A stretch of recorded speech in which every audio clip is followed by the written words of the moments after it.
I don't know anyone who had quite the experiences. It was partly the time of our lives, that 60s, the whole opening up of the culture in ways that was pretty amazing, but it was also the environment of that particular school that was amazing. One of the things that I was most impressed with was that during both reunions, the number of people who were still involved in art, you know, either directly or peripherally. I was told, we were told when we were there, that something like 8% of the people studying were going to be involved in art as a career for the rest of their lives, and something like 92%, if I'm doing the math right, you know, fell away. I'm sure it's almost the reverse. It's got to be an 80-20. 80 have stayed with it.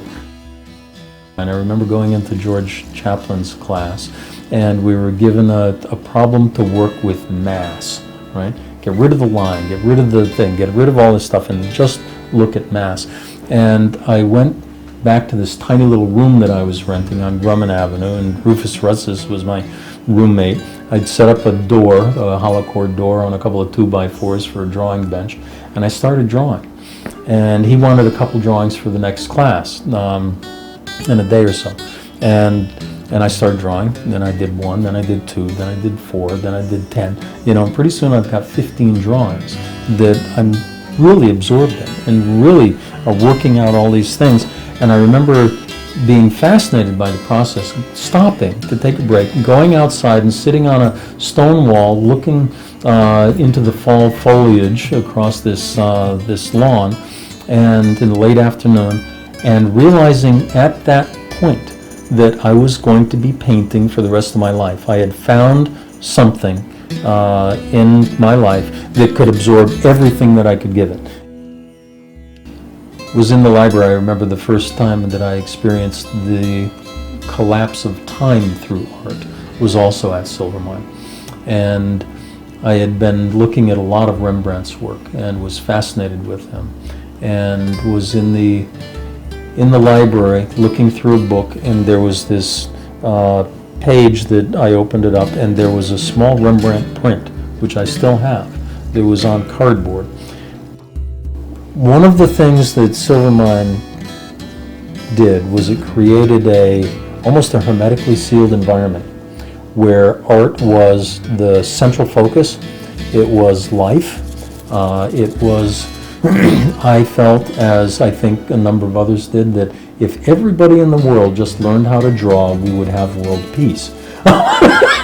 and that came again as you know, because of this idea that the world was opening in magical ways during that period.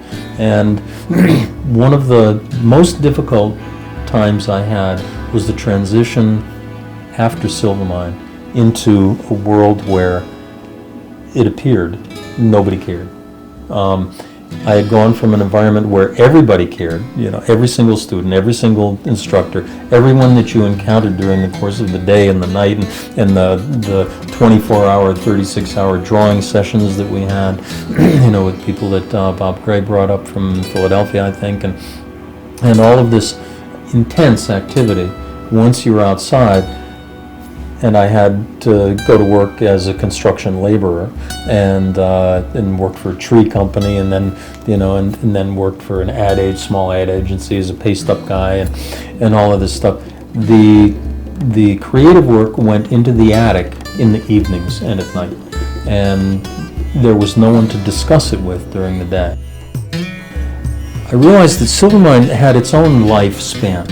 And in the beginning, I think it was just a local little accredited art school, you know, and then something happened about the time that Lytle, as the dean, disappeared and Gray came in, and Gray's personality shifted things in a way that did turn it into a Kafkaesque kind of environment. I left just before it got really bizarre, before, I think, the year that I left was about, I think, a turning point, and I only say that without having been there, because the people from our class who spent a third year and then who taught afterwards, I think things got even more opened up, and trying to make sense out of a lot of things. may have been a little more difficult. I don't know, but I would certainly agree with whoever said that it was Kafkaesque during that period of time. Silvermine exposed us to people and ways of thinking, and that were unique and could not, I don't think, could have been encountered easily in other environments. All of that has been to connect that to something that I feel has been important to me as a life lesson of encountering things which are unique and not rejecting them, okay, and looking closely enough to try and understand, what they're about, assuming that there's something going on there, and yeah, that was a fascinating part of that opening up process, that blossoming process. I've been around the world on a small boat at a walking pace, and one of the really deeply important things, I guess, for me was that when you unplug from the social context that we're all in all the time,